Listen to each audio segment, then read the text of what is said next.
prochaine, parce que là on n'a pas eu le temps de les préparer, tous les messages que j'ai reçus et tous les messages que je transmets. Vous verrez que sur les messages qu'on vous donnera, il n'y a pas mon nom marqué, ni mon prénom bien entendu, parce qu'en fait moi je donne que ce qui m'a été donné, et je ne vois pas pourquoi je marquerai quelque chose qui m'a... mon nom, quoi. Je suis tout à fait en dehors de ça. Je suis simplement que l'instrument pour vous apprendre, pour vous enseigner et pour vous aider. J'espère que si vous comprenez bien ce que je vais essayer de vous apprendre dans votre vie, dans votre propre vécu, j'espère que ça vous donnera la liberté que j'ai, car quand on a atteint cette liberté, on arrive à être dans notre monde totalement heureux. C'est pas qu'on n'a pas des épreuves, mais nos épreuves, on les comprend. Et quand on comprend quelque chose qui nous fait souffrir, eh bien, on arrive à le surmonter plus vite, à guérir, et enfin, à être soi-même. Moi, je dis que le chemin de la spiritualité doit être un chemin de liberté. Alors, bien entendu, c'est pour cette raison que je dis toujours, ne vous attachez pas à moi, car moi, je ne m'attacherai pas à vous. Ne voyez pas en moi ni un guide, ni un gourou, car ça serait une grave erreur. Car il faudra que vous appreniez à faire votre propre chemin dans la vie, seul, mais en contact avec les autres. Et je vais essayer de vous réapprendre à être libre. Libre dans votre vie, libre dans votre cœur et libre dans votre monde. Ben, je dis bien, je vais essayer. Chacun, après, l'interprétera comme il le voudra. Ce que je tiens aussi à vous dire, c'est que ceux qui veulent faire un chemin spirituel, qu'ils n'oublient pas que la première chose qu'ils sont venus faire sur la terre, c'est réussir leur vie et réussir bien entendu leur foyer et leur famille. Si vous comptez faire un chemin spirituel en délaissant qui que ce soit autour de vous, vous êtes dans l'erreur. Car si vous n'êtes pas capable de réussir votre propre vie, vous ne pourrez pas être capable de faire quelque chose d'autre.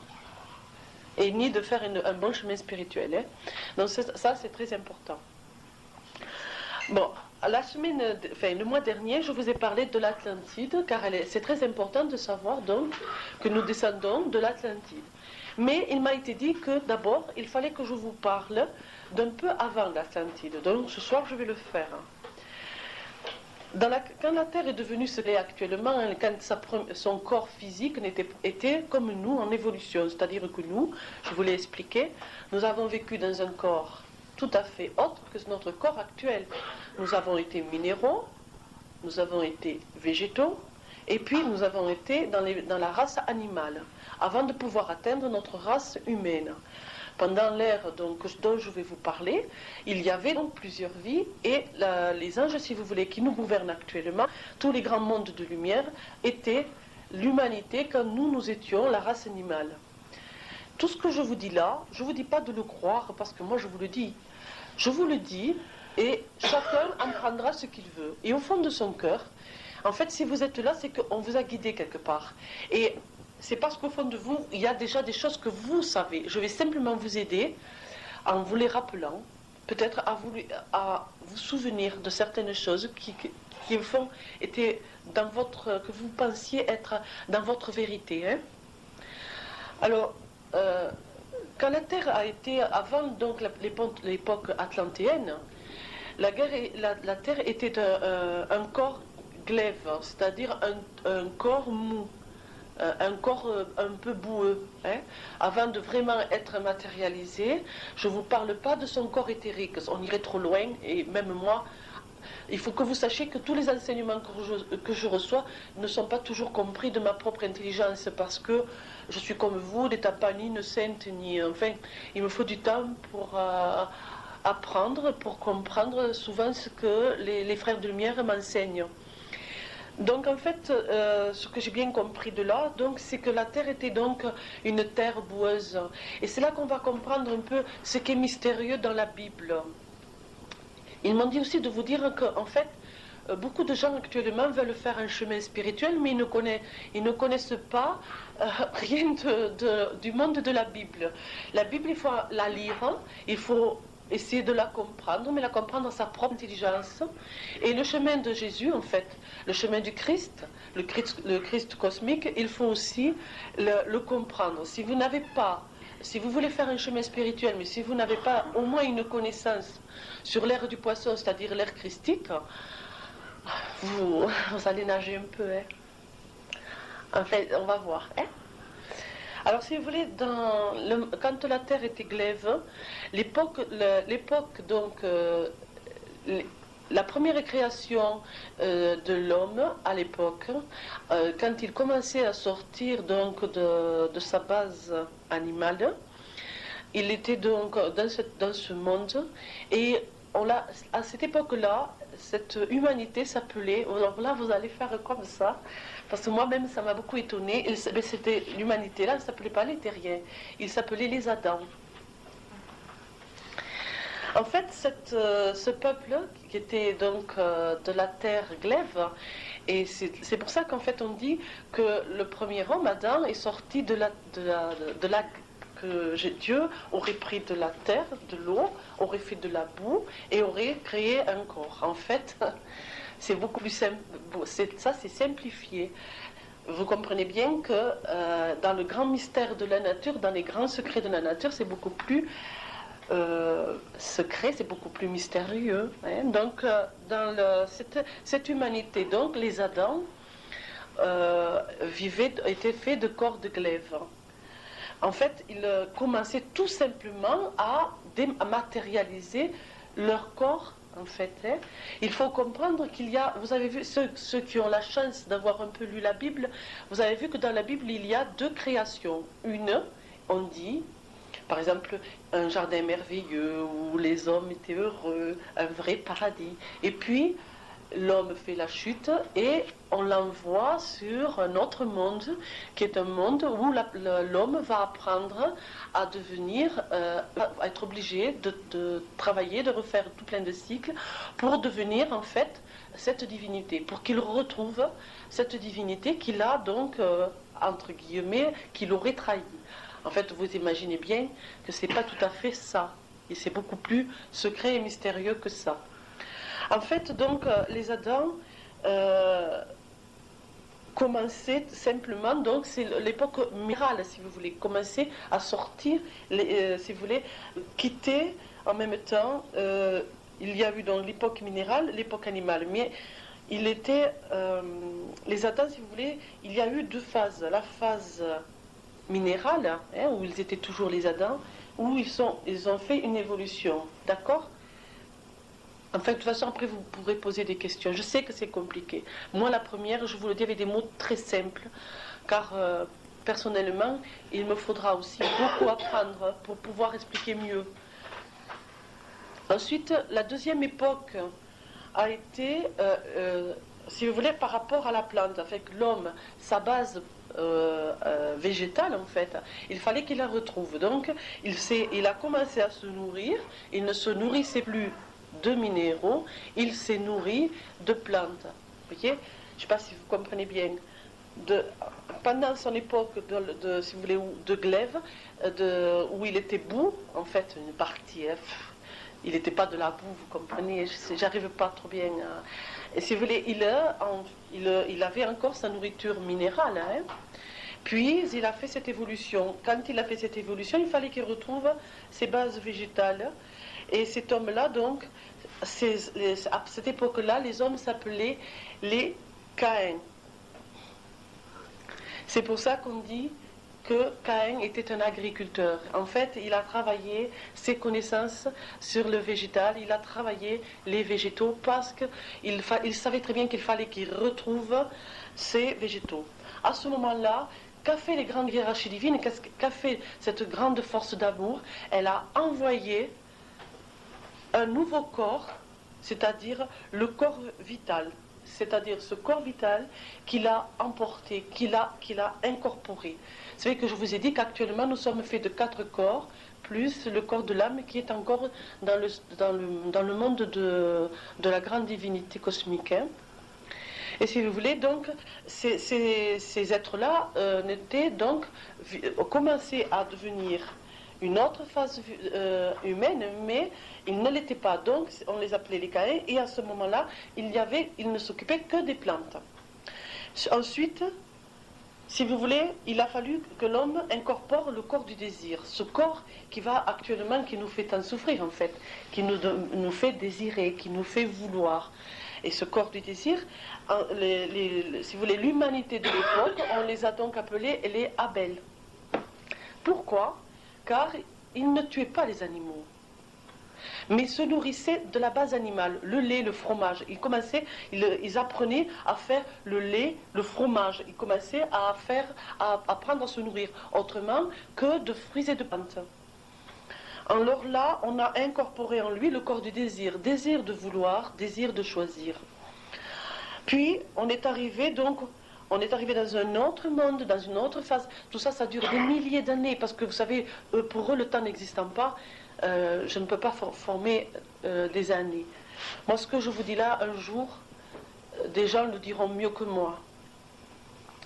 Quand les hommes sont devenus donc les Atlantéens, ils vivaient dans une terre donc plus solidifiée, mais comme elle se solidifiait, toute la vapeur d'eau qui ressortait, voyez-vous, elle séchait, hein, elle renvoyait dans l'air, dans les terres, toute sa vapeur d'eau. Donc le monde de l'Atlantide c'est pour ça qu'on dit c'était un monde de l'eau. En fait non, ils vivaient sur la planète, mais ils vivaient dans un air très humidifié, très épais, comme dans un très fort brouillard.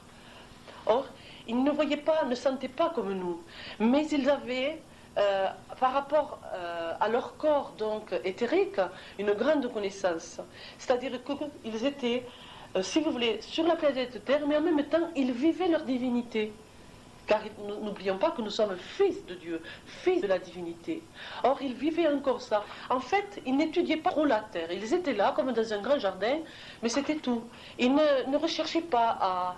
Ils vivaient comme dans une espèce de maison, mais ils ne faisaient pas de recherche. Je parle du tout début. Alors là, ça n'allait plus. Car en fait, il fallait qu'ils aillent vers la matière. Car pour pouvoir retrouver le monde divin, il faut que nous vivions à fond notre matière, ce que nous avons fait maintenant. C'est pour ça que nous quittons ce monde actuellement. Nous sommes en phase terminale du monde de la matière. C'est pour ça que, vous voyez, dans la Bible, on dit Caïn, c'était l'agriculteur, d'accord? Après, on parle si vous voulez, d'Abel, et on dit Abel était le berger. En fait, vous voyez, il ne tuait pas. On ne dit pas qu'il tuait, on dit il était le berger. En fait, il s'occupait, ces hommes-là s'occupaient de la race animale, d'accord? Et donc développaient avec la race animale un contact spirituel très fort, et se nourrissaient du lait, des œufs, du fromage. Ils développaient ce savoir. C'était très important parce qu'en fait, pour incorporer le corps du désir, le corps était obligé d'avoir une base animale. Cette base animale a été donc au niveau du lait, des œufs et du fromage. Les Atlantéens dans la Bible il est écrit Nemrod était un grand chasseur. Nemrod était, si vous voulez, le premier Atlantéen. Les premiers Atlantéens, c'était donc des grands chasseurs. Alors ce sont eux qui ont commencé à vouloir se nourrir de la chair. Et c'est ça qui a fait qu'en fait, là, ils ont pu commencer, dès qu'ils ont commencé à avoir une nourriture omnivore, ils ont commencé donc à changer de corps et à former à l'intérieur un squelette. Ce qui veut dire par là, c'est pas qu'ils n'avaient pas mais c'était que comme leur corps n'était pas tout à fait déspiritualisé, c'est-à-dire nous maintenant nous allons aller vers une phase de dématérialisation de notre corps. À l'époque, nous allions vers le contraire, une phase de matérialisation de notre corps. Non, notre corps, si vous voulez, était moitié divin, un corps. Hein. C'est pour ça que dans la Bible on dit que les hommes vivaient si longtemps. Vous avez vu que Moïse a vécu 700 et quelques années. Hein. En fait, c'était normal puisqu'on était encore moitié divin. Donc, n'ayant pas incorporé un corps totalement physique, automatiquement, on était moins fragile. Ce qui nous fragilise actuellement, c'est notre corps physique, qui est d'ailleurs très important. Donc, qu'est-ce qui s'est passé à partir du moment où l'homme a commencé à manger de la chair animale? Il a commencé à développer donc un corps physique beaucoup plus dense et à matérialiser son corps et en même temps à développer en lui des choses qu'il devait purifier. Hein? En fait, il a dû. Vous savez qu'il y a un sage qui a dit: le jour où l'homme a tué un animal dans la jungle, un autre animal a hurlé. Et c'était le lion, en fait, qui tuait sa première proie. En fait, c'est une image. Hein, c'est joli, mais c'est une image. En fait, la nourriture, donc, si vous voulez, de la base animale, c'est-à-dire de la viande, développait chez nous l'agressivité et une certaine férocité que nous devrons purifier dans le fil des temps, en approchant, en avançant dans notre monde. Tout ce que je vous dis là, c'est pour essayer de comprendre enfin et de ne plus rester dans une espèce de bêtise enfantine en pensant qu'il existerait une dignité qui pourrait punir sa propre création, qui pourrait dire, ben voilà, l'arbre du bien et du mal, c'est l'arbre de la connaissance, d'accord? Donc en fait, si vous voulez, la chute était voulue pour que nous allions vers la connaissance, pas du tout une punition. Elle était voulue pour que nous allions vers la connaissance, pour que nous n'ayons plus peur et pour que nous avancions vers un amour infini et que nous-mêmes nous changions, que nous devenions meilleurs. Car la connaissance nous rend meilleurs. Ce qui fait actuellement que nous ne sommes pas parfaits, eh c'est qu'on a oublié, c'est que nous avons oublié la connaissance. Les Atlantéens, si vous voulez, étaient trop spirituels. Ils étudiaient trop si vous voulez, ils vivaient trop leur spiritualité, mais ils la faisaient sans vouloir vraiment faire grand-chose, d'une grande normalité, si vous voulez. Ils étaient dans leur normalité et ils ne recherchaient pas trop. C'est à partir du moment donc où ils ont commencé à se matérialiser qu'ils se sont servis des deux côtés. C'est-à-dire qu'ils ont commencé à développer la science, mais toujours en se servant de leur don spirituel qui était immense, si vous voulez. Et comme ils avaient la connaissance pour eux, la mort n'était pas une fin en soi, hein, la mort était simplement un état, c'est-à-dire un état de voyage. En fait, ils quittaient un monde pour aller dans un autre monde. Donc ils ne le vivaient pas du tout comme nous. Pour eux, la mort était une phase normale et qui faisait partie d'un cycle. Si vous voulez. Mais qu'est-ce qui s'est passé? C'est qu'en fait, à un moment donné, ils se sont dit, bon, on n'a plus besoin du monde supérieur, puisque nous-mêmes, nous nous suffisons à nous-mêmes. Ce qui nous fait penser un peu vous savez, dans ce qu'on parlait des demi-dieux. En fait, c'est cette phase. Les hommes se sont pris pour des demi-dieux. Ils ont dit, bon, on n'a pas besoin tellement du monde supérieur, nous nous suffisons à nous-mêmes. Image de la Bible, de la tour de Babel. Hein? Qu'est-ce que les grandes divinités ont dit? Bon, ben c'est le moment. Ils ont atteint un niveau, il faut absolument changer maintenant, il faut leur faire vivre la matière parce qu'ils ne développeront pas la matière, ils ont trop de savoir. Alors c'est là, à partir de là, que chaque réincarnation, on lui faisait complètement oublier ce qu'elle savait. Elle est rentrée dans la matière, tout doucement, hein, ça s'est fait par des milliers et des milliers d'années, tout doucement, elle est rentrée dans la matière. Et tout doucement, on a effacé, dès qu'elle revenait sur la Terre, on effaçait en elle, si vous voulez, l'atome germe, l'espèce de connaissance. Hein, on l'effaçait de mémoire, on effaçait leur mémoire. C'est-à-dire qu'on l'a en nous, car il existe dans notre poitrine, là, dans notre cœur physique, un cœur éthérique, un cœur de lumière qui incorpore tout ça. Si vous aviez la chance un jour, mais il faudra pour cela avoir une grande connaissance et un grand amour, ouvrir votre cœur de lumière, vous pourriez voir toutes vos vies, ce que vous avez été, ce que vous avez fait, et en fait avoir la connaissance. Mais pour avoir la connaissance, il faut qu'on soit bon, car la connaissance ne sera remise qu'aux êtres parfaitement bons, c'est-à-dire qui auront retrouvé la vraie divinité qui est en eux. Or, actuellement, nous sommes en phase terminale d'un monde basé sur la matière. Et nous allons retrouver nos savoirs. Je ne vous dis pas que vous allez les retrouver dans cette vie, hein, mais dans cette vie, on vous y prépare. Pas parce que vous êtes venu me voir, par une compréhension, par plein de choses qui vous font comprendre qu'il y a quelque chose qui ne va plus. que vous n'êtes plus en harmonie avec votre monde, que votre monde n'est plus en harmonie avec vous, qu'il y a quelque chose qui ne va pas. Mais bon, vous êtes encore amorphe, c'est-à-dire que vous le pensez, mais vous n'agissez pas. Il ne faut pas culpabiliser, ça viendra avec le temps. Mais il faut commencer à se préparer, à vouloir.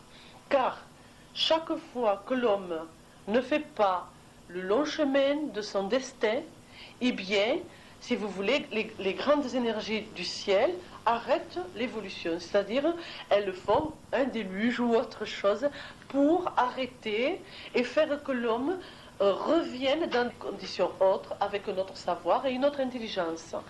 Nous, les gens comme moi, enfin les enseignants, parce que moi je m'appelle un enseignant, on m'enseigne d'un côté, je vous enseigne de l'autre, et c'est d'une grande...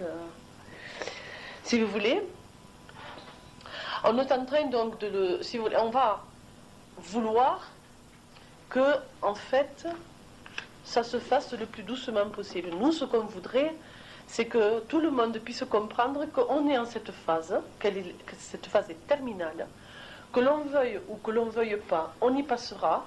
Alors, si on peut, eh bien, on va essayer, par un comportement personnel, on va essayer de changer les choses tout doucement, de façon à ce que, autour de nous, les gens prennent conscience de ce changement et que nous le vivons tout doucement, sans heurts et sans peine. Et que le ciel ne soit pas obligé bien, de mettre en œuvre les grandes énergies de la nature pour nous remettre en place. Ils nous ont fait, vous savez, depuis quelques années, nous subissons pas mal de choses comme les inondations, un temps bizarre qui change, de la neige on en aura, mais on n'en aura pas au moment où il faut. Les côtes risquent de bouger, il y aura plein de tremblements de terre par-ci par-là, des tas de choses qu'en fait on se dit mais pourquoi et comment. Et c'est simplement des petits avertissements. On nous dit il faut changer, il faut changer. Et si l'on change, eh bien pourquoi voulez-vous qu'on nous mette en garde? C'est pas nécessaire.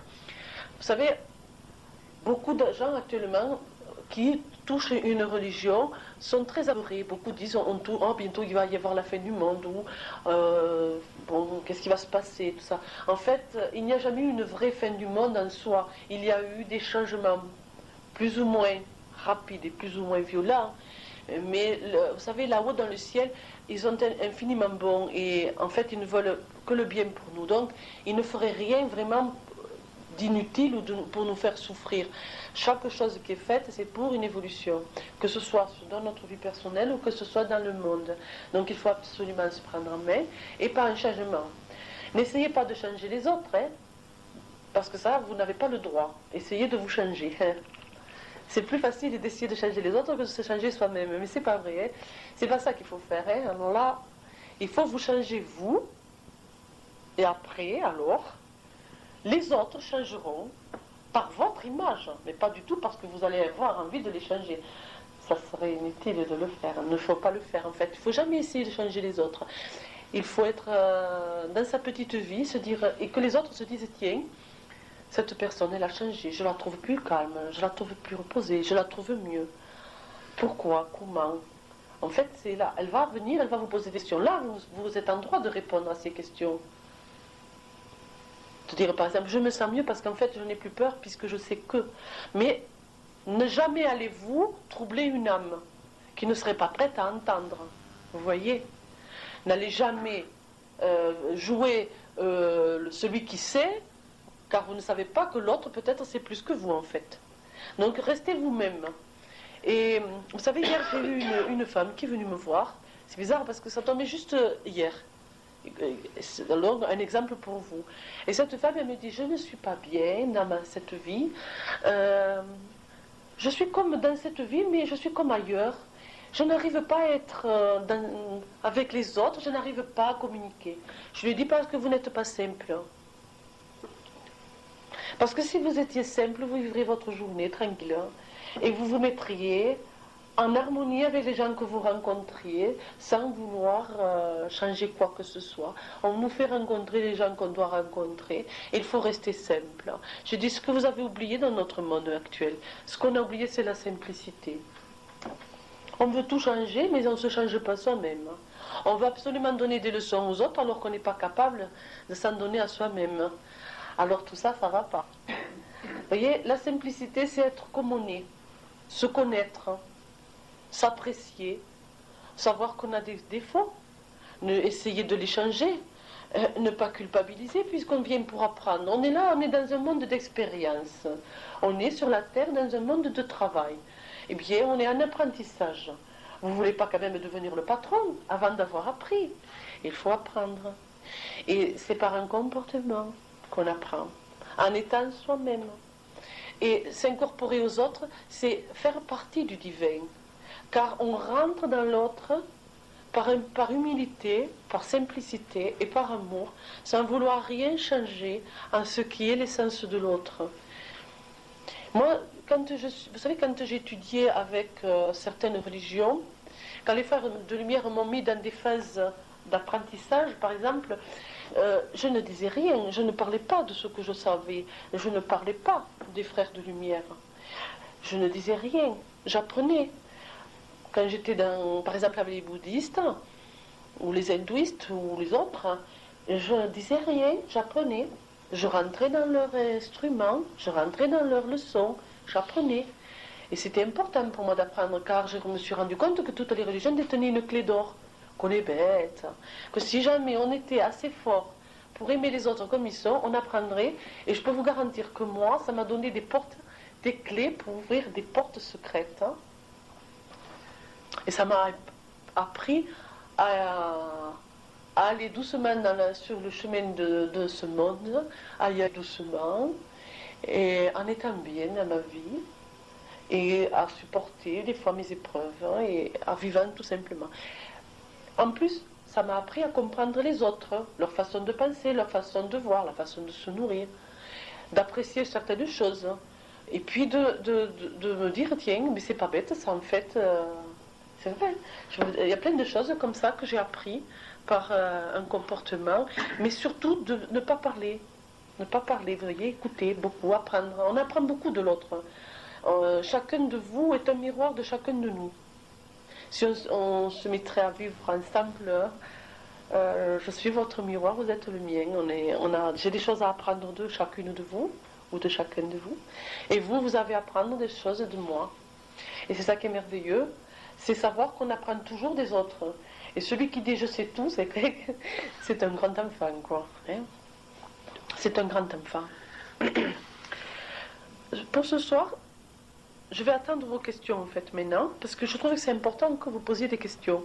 Car vous n'aurez un enseignement plus important que par rapport à vos questions. Car vos questions vont être ce que votre âme demande. Alors... qu'est-ce qu'on fait? Vous préférez les noter? Vous préférez les parler? Qu'est-ce que vous préférez? Écrire vos questions dans l'anonymat ou les poser comme ça? Qu'est-ce que vous préférez? Moi, ça m'est égal. Qu'est-ce que vous préférez?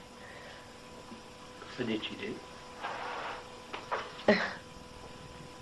Bon, mais on va tout ça avec... Moi, j'écoute, parce qu'il n'y a pas parler, j'écoute et je vais apprendre. Voilà ma question.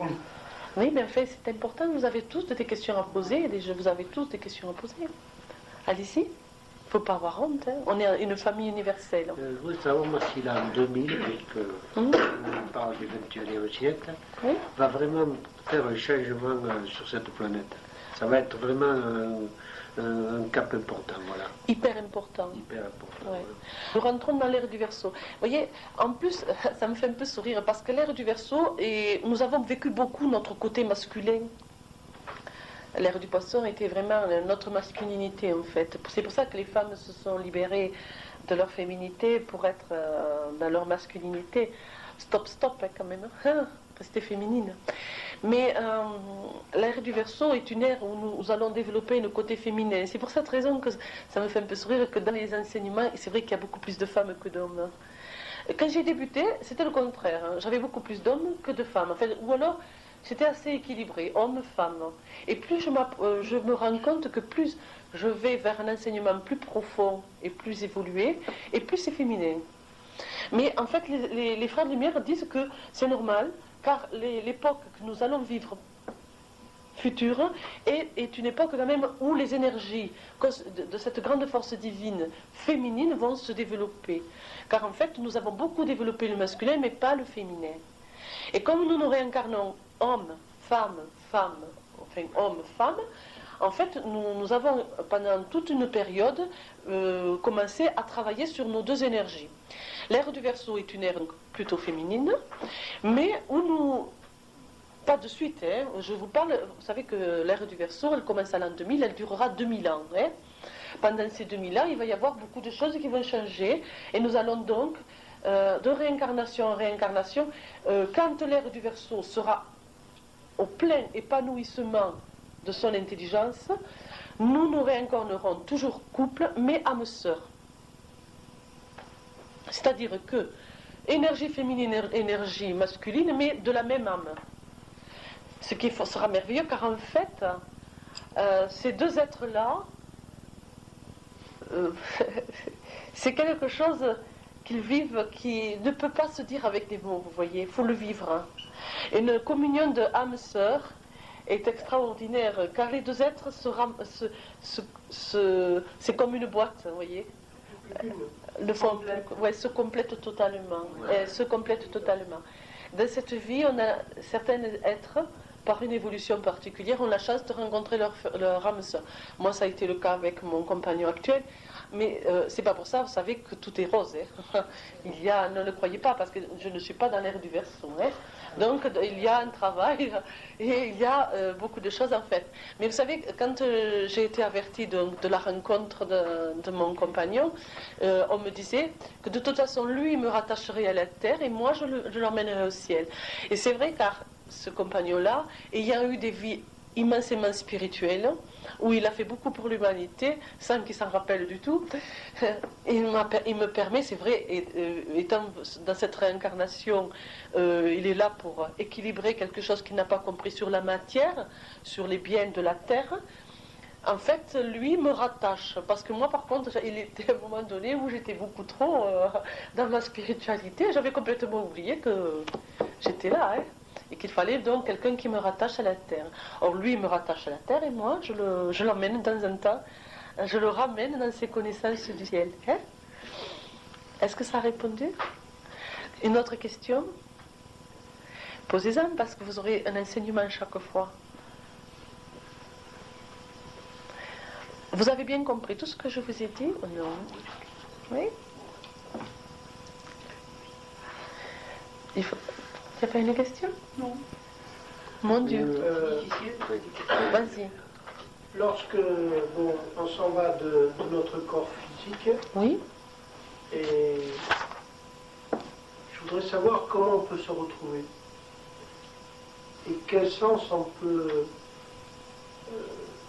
pour se retrouver, comment on pourrait se retrouver. Se retrouver de toi-même? Oui. Mais de suite. Dès que tu sors du corps physique, comme j'expliquais à la conférence, avant que la corde d'argent rompe, tu vas récupérer l'atome de lumière qui est dans ton cœur physique. Hein. Donc déjà, tu vas te reconnaître, parce qu'en fait, tu vas voir toutes tes vies défiler.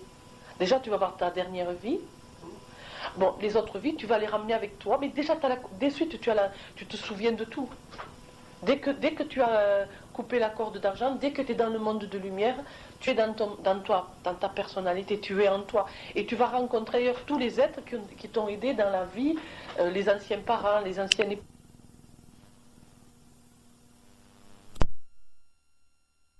C'est que, par contre, pour aider une âme à se retrouver, les gens qui ont vécu avec elle vont prendre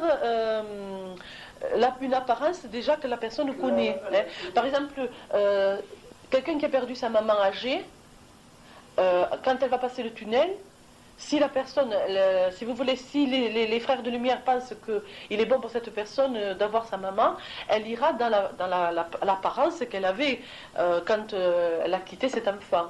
Voilà. Mais après, quand tu sont dans le monde de lumière, elle reprend l'apparence.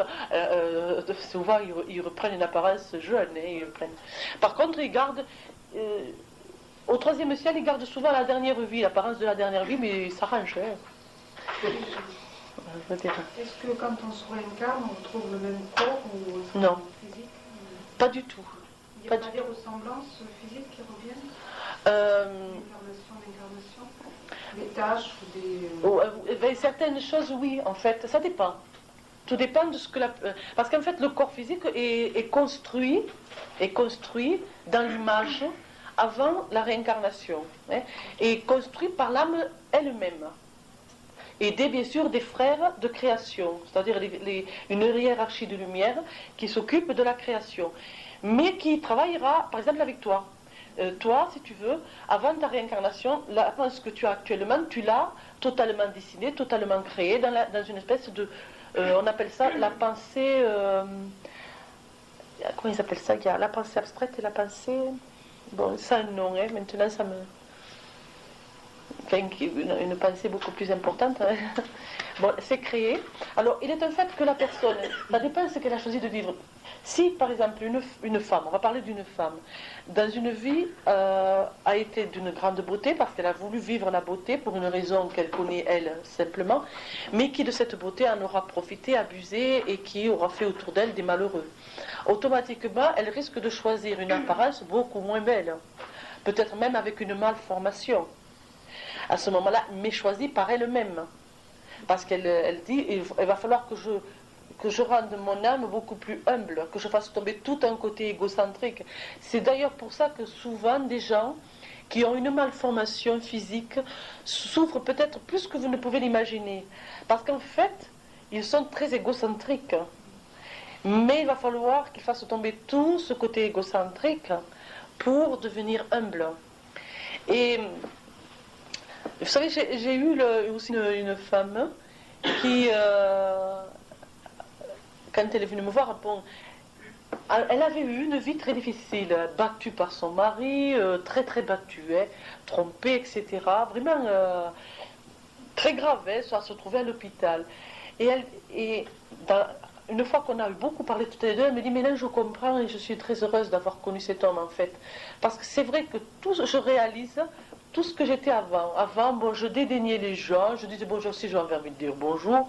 Si j'avais pas envie de regarder la personne, je la regardais pas. J'étais très suffisante de moi-même. Et cet homme, m'ayant rabaissé au plus profond, m'a rendue humble. Et c'est vrai qu'on n'imagine pas autrement. Enfin, il faut y arriver sans passer par là. Je vais répondre. Est-ce que j'ai bien répondu? Oui. Je continue quand même parce que tout ce que notre physique... Par contre, bon, certaines fois, on ramène quelque chose, par exemple une tâche. Hein. Souvent, elle a un but aussi avec la dernière mort. J'ai remarqué, moi, dans des thèmes de femmes ou d'hommes qui avaient vécu, qui avaient été, par exemple, dans le Moyen-Âge ou autre, dans l'occultisme noir, c'est-à-dire qui a créé pas mal de choses, et par exemple qui serait mort bûché, ramène souvent des taches brunes sur la peau. Et c'est souvent la mémoire du bûcher, en fait. Et ce sont des gens qui ont très peur du feu. Hein?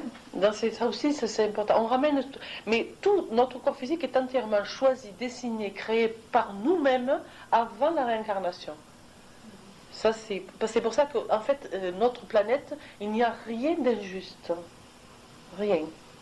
Tout est vraiment merveilleux car en fait, tout est par nous-mêmes. Pour répondre à cette question qui est différente, ce qu'il arrive pour les suicider, alors ça, je l'ai souvent, c'est une question qu'on me pose très souvent en conférence, et je réponds toujours pareil. Ça dépend du suicide, et ça dépend du suicidé. Si la personne se suicide, parce que, il faut voir, par exemple, bon, vous avez des êtres qui sont un peu, vous savez, quand on vend de la réincarnation, il y a donc une grande hiérarchie de lumière qui s'occupe de ça, qui crée donc les destins. On les appelle les anges du destin. Ils vont présenter, quand l'âme, je dis bien l'âme, l'être divin demande la réincarnation, c'est lui qui la demande, c'est vous qui l'avez demandé, rien ne vous est imposé.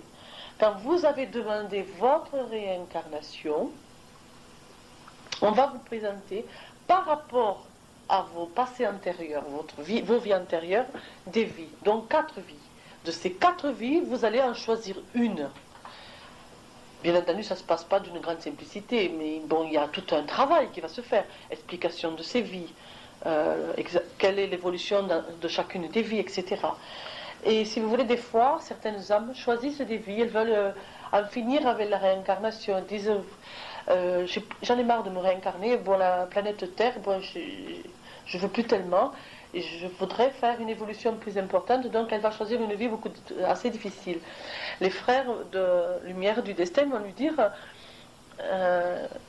bon, mais ton âme n'est quand même pas très préparée à cette vie-là. On l'a faite parce que, bon, on sent que tu en es capable, mais il y aura difficulté. Il viendra un moment où tu risques de ne pas la sentir, cette vie, de ne pas la vouloir.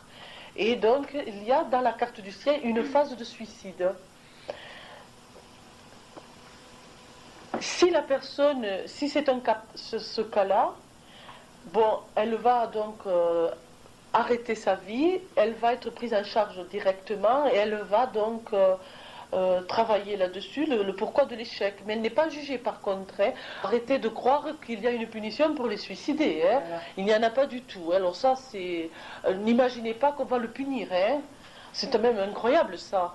C'est comme si un de vos enfants refuse de faire un travail et que vous le punissez pour la vie, pour l'éternité. Que vous dites, ah oui, mais tu n'as pas voulu faire ça, et bien puisque tu n'as pas voulu faire ça, je vais te le faire payer jusqu'à la fin des temps. Ah, arrêtons, hein, on n'en est plus là. Non, en fait, lui, il ne va pas avoir de jugement. Le seul jugement, ce que je vous ai expliqué la dernière fois, c'est lui-même, si vous voulez, son purgatoire, c'est lui qui va le créer. Voilà, parce qu'en fait, quand il va se retrouver de l'autre côté, il va se dire, mais qu'est-ce que j'ai fait, par exemple, il va voir souffrir sa famille, il va voir la culpabilisation de sa famille par rapport à son suicide. Ça, oui, ça va le faire souffrir, beaucoup. Beaucoup. C'est pour ça qu'en fait, la famille de quelqu'un qui est mort, que ce soit un suicide ou autre, elle devrait travailler surtout et à ne pas culpabiliser sur le départ, quel qu'il soit. Parce qu'en fait, ça culpabilise aussi le mort. D'accord ? Il y a une autre phase. Si, par exemple, une personne choisit une vie assez facile et qu'il fait un suicide de lâcheté, à ce moment-là, bon... il n'y aura pas de punition non plus, hein. Mais la réincarnation sera beaucoup plus rapide. On l'obligera presque, là, il faudra qu'il se réincarne, oui, assez vite. Et on dit que je voudrais savoir si c'est vrai que quand il va se réincarner, cette personne, elle va quand même, il va lui rester cet esprit suicidaire. Non. Non. Souvent, c'est le contraire. En fait, comme avant de se réincarner, ils vont travailler sur le problème, justement, qui ont fait la phase du suicide. Et il va très bien savoir que, justement, il peut s'en sortir. Non, mais parce que... Oui. Ça me chiffonne ça. Bien sûr. Quand ils reviennent, encore... Non, pas du tout. Pas du tout. Non. Comme souvent, parce qu'en fait, ils vont choisir une vie beaucoup plus simple, hein, quand même. Au lieu de choisir, par exemple, une réincarnation, ils vont en choisir 2. Une et une autre. Ils vont couper cette carte du ciel en 2. Hein, d'accord ? Mais des fois, par contre, quand c'est une vie difficile, épreuve difficile, bon, qu'on n'arrive pas à surmonter, ils vont la travailler dans l'autre côté. Et quand ils vont se réincarner, en fait, ce sont des gens très forts. Hein. Et ils se disent, bon, ben, cette fois, inconsciemment, ils vont se souvenir qu'ils peuvent... Il faut savoir hein, qu'il n'y a rien que vous ne pouviez surmonter. Toutes les épreuves que vous vivez, vous pouvez les surmonter. C'est pour ça que je vous dis toujours, si vous êtes en épreuve, regardez derrière vous.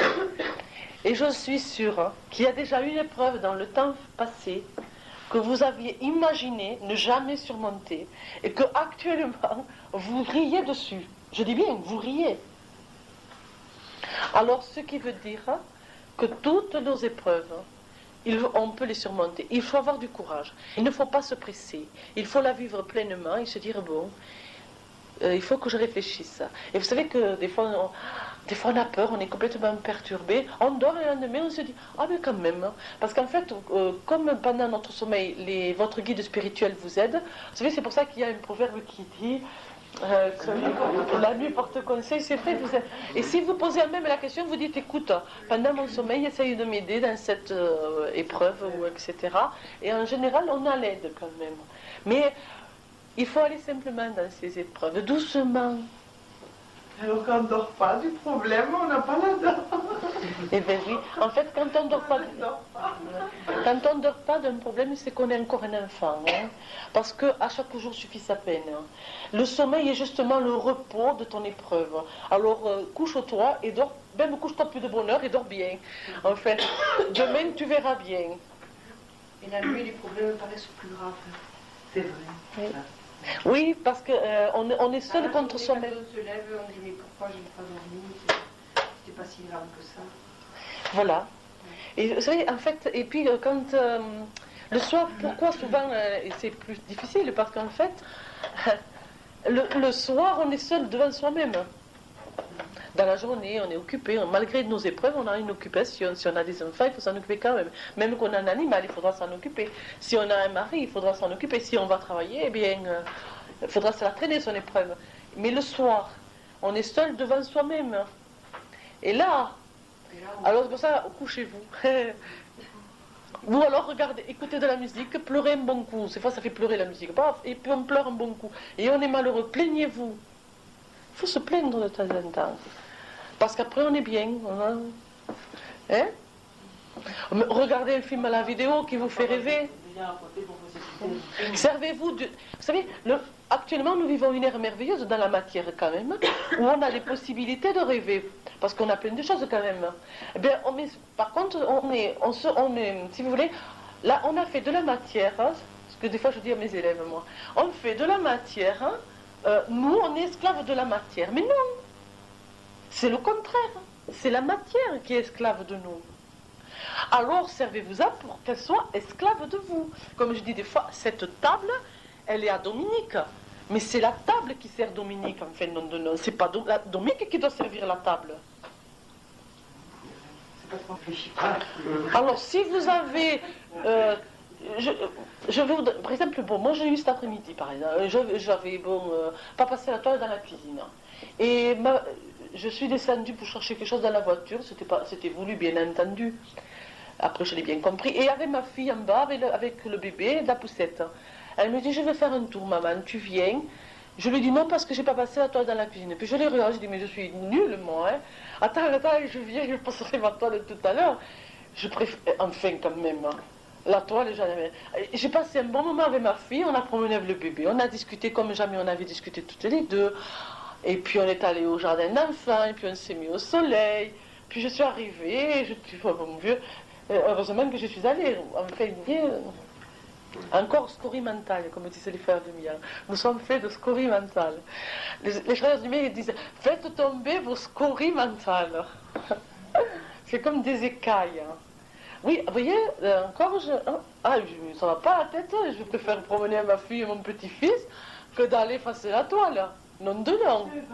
Surtout que le parterre, demain matin, il faudra de nouveau le passer. On est idiots.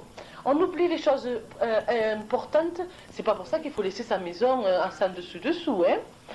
Mesdames, vous avez choisi d'être femme. Vous êtes en devoir de donner un foyer harmonieux aux gens qui vivent avec vous. C'est un devoir de mettre un bouquet de fleurs, de mettre de la musique, d'être souriante et aimante. Pas revêche.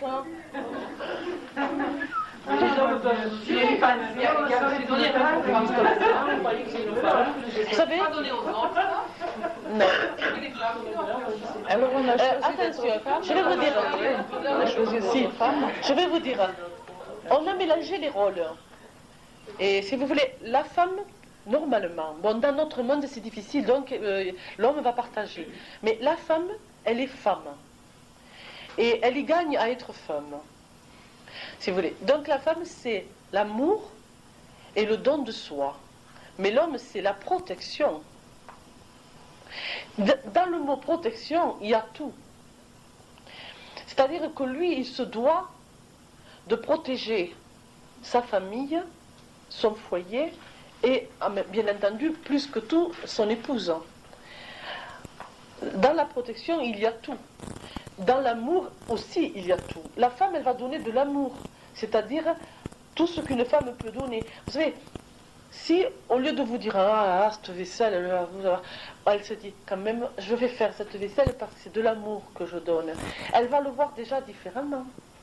Si le conjoint, la femme travaille parce que le salaire du conjoint ne suffit pas, sa protection va aller jusqu'à aider sa femme, parce qu'en fait il va falloir qu'il l'aide s'il ne veut pas qu'elle tombe malade. Donc il va lui apporter une base protectrice d'aide. Et alors là, ils n'ont pas besoin de ça. Alors là, Mais c'est par votre comportement. oh non, quand... Modifier. Vous savez, c'est simple. Si, quand vous êtes marié, vous avez... il y a des cas. Hein. Bien sûr qu'il y a des cas. On a les hommes que l'on mérite et les hommes ont les femmes qu'ils méritent. Hein. Il y a des cas, il y a des messieurs qui veulent qu'ils se trouvent rabaissés d'aider la femme au ménage. Surtout si c'est... Vous savez là... On ne les fait pas venir. Les jeunes, oui, aident la femme. Mais non, mon mari, par exemple, ou le mari des femmes comme moi, C'est une question de génération. n'aide pas à la maison. Ah, mais mon mari m'aide, hein. Ah, Mais il a oui. un certain âge, hein. Eh bien, vous avez... Non, non, je vais vous expliquer. Moi, Moi, je travaille, alors, automatiquement, j'ai pas le temps de tout faire, il m'aide. Mais oui, mais bon, mais tout le monde, enfin, la plupart des femmes... vous savez, je vais vous expliquer quelque chose de merveilleux. Moi, j'ai eu une élève qui m'a dit ça l'autre fois. Je vais vous dire ce qu'elle m'a dit. Moi, j'ai trouvé ça merveilleux parce qu'on en a parlé justement. Avant de vous donner cet exemple, je vais vous donner. Moi, quand j'ai connu mon compagnon, il avait 48 ans, donc là, il va faire 51 ans. Et c'est un homme bon qui a été élevé vraiment comme dans le temps. C'est-à-dire l'homme, c'est L'homme doux, et la femme, est bien. Les maris comme ça... Écoutez, il m'aide. Et vous avez la chance. Il m'aide beaucoup à la maison. Pourquoi? Mais parce que je l'ai incorporé dans une espèce de, si vous voulez, je lui ai montré, mais pas en criant, pas, je lui ai montré. Mais, Vous cassez tout, alors, vous avez dit tout. mais ça fait rien, mais ce qui casse, c'est pas grave, il faut laisser casser. Il faut le laisser casser. Et si votre mari passe la toile et qu'il la passe mal, ne la passez pas derrière lui, laissez-la, ça fait rien. Surtout ne repassez pas la toile derrière lui, sinon vous allez le blesser dans son cœur. Hein? Oui, mais il y a encore des cas où ils sont élevés à l'ancienne et qui veulent rien de savoir. Écoutez, je vais vous donner l'exemple de cette élève parce que vraiment j'ai trouvé ça m'a fait un plaisir fou. Elle me dit, au début de son mariage, son mari était dans ce style-là, bon, c'est-à-dire que j'arrive du boulot, je me mets les pieds, elle travaille, hein, donc nanana. Puis alors elle me dit, moi, toute la journée j'étais, et tu pourrais m'aider, et quand même moi j'arrive du travail, je suis fatiguée, le soir j'étais gronche. Et puis elle me dit, un jour j'en ai eu marre de ce comportement, j'ai dit j'en ai marre d'avoir ce comportement. Et je me suis dit, si j'étais seule, si je n'avais pas ce mari, comment je ferais? Eh bien, je ferais tout ce qui fait qu'il n'y a pas de mari. Alors elle m'a dit, je laverai, j'ouvrirai les volets, je fermerai les volets, je ferai le ménage, je m'occuperai des enfants, mais je laverai pas ses chaussettes, puisqu'il n'y a pas de mari. Alors elle l'a fait. Elle a fait tout ça, mais elle n'a pas lavé ses... Je vous donne l'exemple qu'elle a donné. Comme elle a dit, j'ai pas lavé ses chaussettes. Lui, un jour, il a dit, mais... Et elle lui a dit, écoute, j'ai pas le temps. Mais avec tout ça, je lui ai dit, j'ai pas le temps. Tu sais, je me suis occupée de mon travail, je suis arrivée, j'ai fait ci, j'ai fait ça, et là, je n'ai pas eu le temps. Eh bien, ça a mis le temps. Et maintenant, il l'aide. Il l'aide. Voilà. En fait, alors que quand elle le criait ou quand elle le respectait, c'est toute une harmonie, vous savez, c'est toute une harmonie. Je vous donne un autre exemple. Un jour, on était dans une grande surface avec Clément et je lui dis, Clément, va me chercher le chariot, s'il te plaît, j'ai froid, je t'attends à l'entrée. Il me dit, un homme, ça pousse pas un chariot, hein. Un homme, ça va pas chercher un chariot, hein. Je lui ai regardé, mon Dieu, que t'es bête. Mon Dieu, que t'es en retard. Mon Dieu, que t'es vieux jeu. Alors j'ai dit, écoute, de toute façon, je n'irai pas. Alors si tu veux qu'on fasse les courses, va chercher le chariot. Moi, j'ai trop froid, je reste là. Alors, je l'ai vu vraiment, j'ai eu pitié, alors j'ai dit, écoute, cette fois, je vais venir avec toi chercher le chariot, Clément. Mais, c'est toi la prochaine fois. Et ça a été tout doucement. Alors, on est allé chercher le chariot, et c'est ce que je faisais, je lui laissais. Je le poussais, je rentrais, et à un moment donné, j'ai dit, oh, je vais choisir quelque chose, et je lui ai dit, tiens-moi le chariot. Et puis, tout doucement, je l'ai laissé pousser le chariot. C'est bête, ce que je dis, c'est un petit exemple. Je l'ai laissé pousser le chariot. Et vous voyez, Alors des fois il me dit prends le chariot, tu dis mais attends, tu vois bien, je choisis. En fait je lui ai fait prendre conscience qu'il n'y avait rien de déshonorant à pousser un chariot. Mais j'y suis allée doucement. C'est rien, mais pour moi c'était immense, je vous assure, c'était immense, parce que chaque fois qu'il a fait un pas comme ça, je savais qu'il allait vers une évolution. C'était très important pour moi. Le chariot, il vient au supermarché, il pousse le chariot. Non, c'est que c'est par un comportement. C'est par un comportement. Mais surtout ne prier. Je ne peux pas. Je n'ai pas eu le temps de le faire. J'aurais aimé le faire, mais je n'ai pas eu le temps. C'est de pas lui dire, ne lui dites pas, j'ai pas pu le faire parce que si ou parce que ça. Non. Je voulais te le faire, tu vois, mais je n'ai pas eu le temps. Tu vois, j'ai fait ça et ça. Vraiment, je n'ai pas eu le temps. C'est pas lui faire comprendre. C'est toute une compréhension. C'est comme, par exemple, un homme. Exemple aussi du comportement d'un homme. Un homme ne comprend pas que la femme, elle est aussi mère. Alors voilà un homme qui arrive en retard. Il arrive en retard, sa femme. Mais d'où tu viens? Mais d'où tu viens? Mais t'as vu l'heure qu'il est? Ouais, que tu crois d'où je viens? Et qu'est-ce que tu crois? Que j'étais avec ci, ou que j'ai fait ci, ou que Et la femme, bien entendu, elle est piquée, elle n'est pas contente. Mais pourquoi il m'engueule? Qu'est-ce que j'ai fait? Mais qu'est-ce qu'il a? En fait, il n'a pas compris qu'elle s'inquiétait. Le côté mère. Quand il a complètement oublié. Regardez si l'homme aussi il oublie. Il a complètement oublié qu'il a été un enfant. Et que quand il arrivait en retard de l'école ou en retard de son travail, sa mère, qu'est-ce qu'elle faisait? Mais, où tu étais? T'as vu l'heure qu'il est, mais qu'est-ce que tu as fait? Et il disait pas à sa mère, oui. Il disait, mais non, maman, tu sais, j'ai été retardée, ou je suis allée là, ou j'ai vu un copain. Alors que s'il avait le même comportement, mais sa femme elle dit, écoute, je m'excuse pour ce retard, tu sais, mais j'ai été retardée, ou j'ai fait ci, ou j'ai fait ça, et on va discuter. Il y a ça aussi, vous voyez les... On ne pas qu'une femme, quand ils arrivent, parce qu'ils arrivent en retard, on respecte un petit peu, des fois c'est parce qu'on s'en fait souper tard ou comme ça. Ah mais non, mais ça fait pas souper tard, vous soupez avant, ça fait rien de souper. Ah mais moi je mange.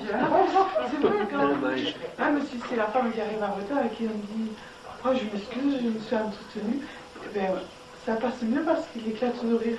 Et quand lui dire bah, je m'excuse, il me regarde et je me dis. C'est très important ça, vous voyez, le comportement. Et surtout, pensez à la réaction de l'autre avant de répondre. Moi, des fois, quand j'ai quelque chose que je sens que je ne comprends pas, avant de faire une fraction de seconde, je ferme les yeux. Des fois, je dis à Clément, je ne rentre pas dans ta colère, attends, je réfléchis. Parce que je veux savoir ce qu'il faut dire et ce qu'il ne faut pas dire. Si je réponds de suite, je vais me tromper, mais si je réfléchis.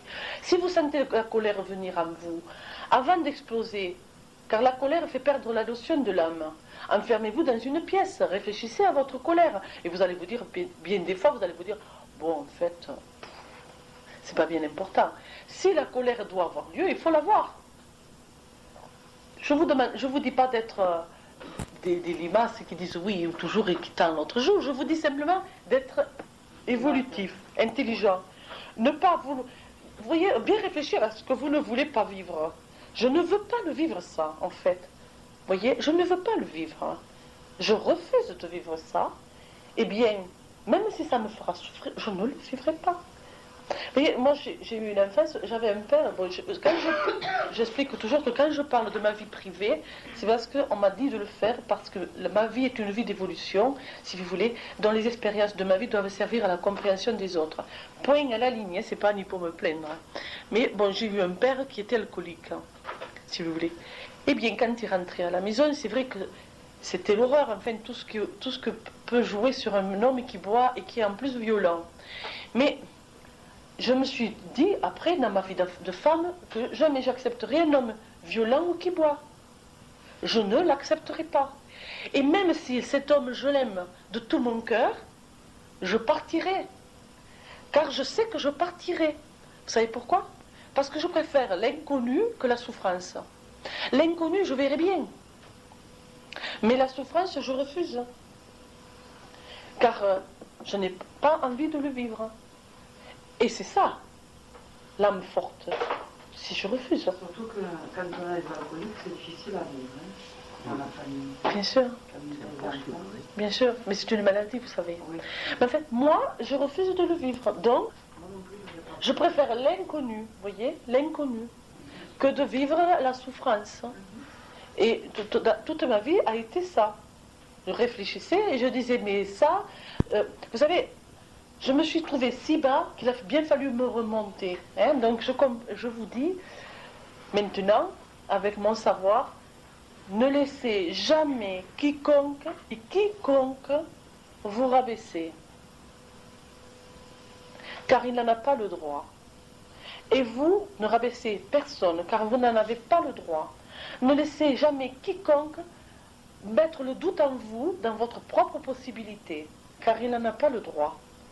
Restez vous, comme vous êtes, avec votre force et vos faiblesses. Sachez vous défendre, mais sachez comprendre, sachez pardonner ce qui est pardonnable. Mais sachez aussi prendre des résolutions quand il faut les prendre. En fait, tout ça vous donnera une liberté de vie qui fera de vous des âmes fortes. Si vous acceptez la première gifle, attendez-vous à en avoir une deuxième. Mais si on vous donne une bonne gifle et que tu redonnes cette gifle, l'autre va se dire, tiens, ça fait mal, ça pique. Stop, j'arrête. C'est ça qui est important, vous voyez. Mais de prendre le temps d'écouter l'autre aussi, le pourquoi et le comment. Vous savez, il y a un grand maître qui a dit, et Jésus le disait aussi, dans son enseignement ésotérique, il disait, l'assassiné a aussi la faute sur celui qui l'a tué, car quelque chose est lié. On a aussi la faute de ce qu'est l'autre en vis-à-vis de nous, par rapport à nos vies antérieures, par rapport à notre faiblesse, à notre incompréhension des choses. Mais par une réflexion et essayer de comprendre, de réfléchir sur les choses de la vie, humblement, sans vouloir changer les choses par rapport au caractère, on arrivera à faire une évolution. Vous comprenez? Est-ce que vous comprenez? Oui, Avez-vous des questions? Moi, je voudrais revenir sur l'ère des Verseaux. Tu as dit tout à l'heure que, d'abord, la question est simple. Est-ce qu'on y est déjà rentré ou est-ce qu'on va y rentrer le 1er janvier de l'an 2000? Écoutez. Et ensuite, tu dis que bon, il faut pas parler trop de cet enseignement qu'on est en train d'acquérir. Pourtant, c'est le fait qu'on soit de plus en plus nombreux qui va faire qu'on va faire une évolution dans l'ère des Verseaux. Oui, mais attends, Evelyne, je vais répondre. J'attends ta réponse, mais je vais te répondre de suite. Je n'ai pas dit ne pas en parler. J'ai dit en parler à qui vient à toi. Oui. Ouais. Et ensuite, on a l'impression effectivement que de plus en plus, il y a des groupes comme nous qui ont cette envie. Et en même temps, en opposition, on a l'impression qu'il y a une violence qui dégénère de façon monstrueuse. Bien sûr, oui. Alors, est-ce que c'est vraiment les derniers sursauts? Parce que par rapport à ce qui fait, je m'embrouille là. Oui, non, c'est intéressant. Vas-y, c'est intéressant. Tu as dit tout à l'heure que bon, les énergies là-haut sont en train de regarder un petit peu ce qui se passe. Et moi, cette violence qui dégénère, j'ai l'impression qu'elle dégénère à tout niveau. Quelque part me fait peur parce que je me dis, bon, là-haut, ils sont en train de nous surveiller. Puis ils vont dire, bon, ils comprennent rien, donc plaf, on leur file une grande claque derrière la tronche pour les faire évoluer. Et est-ce que, bon, toi, tu penses que les petits groupes comme nous sont de plus en plus nombreux et qu'on est en train de faire basculer cette violence, ou est-ce que la violence nous rattrape et qu'il faut s'attendre à ce qu'il y ait un petit retour de bâton, quoi? Voilà. Alors, premièrement, l'ère du Verseau commencera à l'an 2000.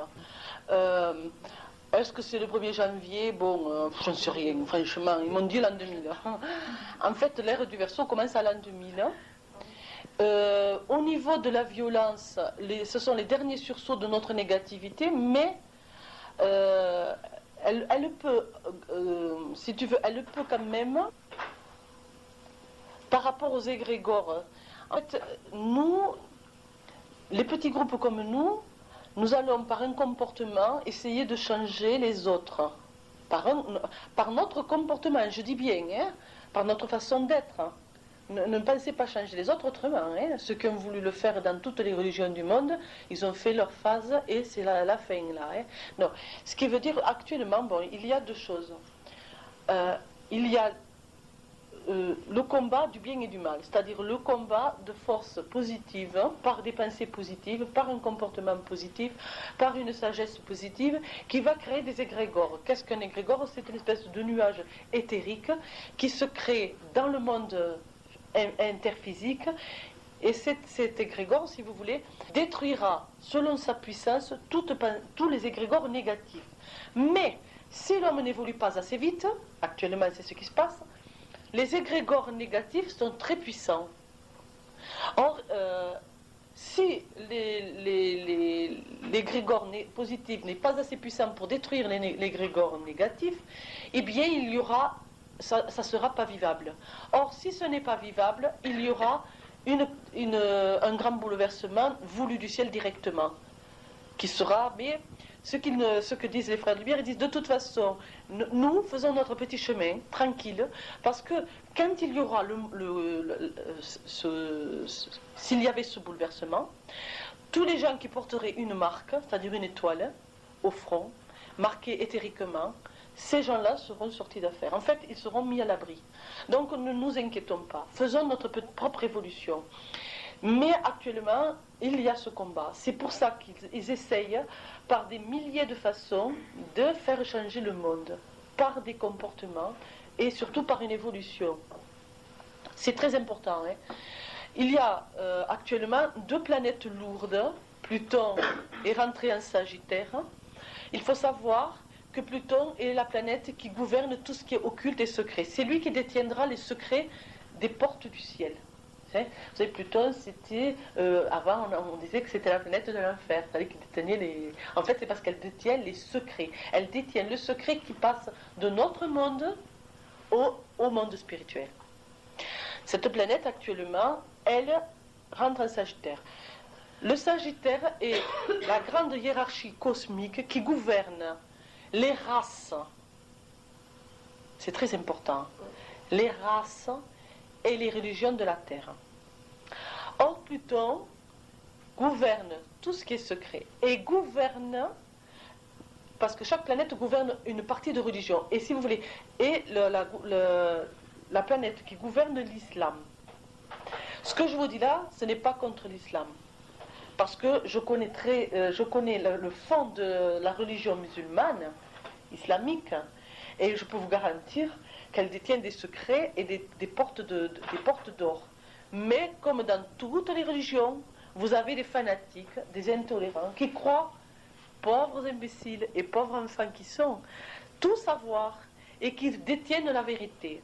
Personne ne détient la vérité.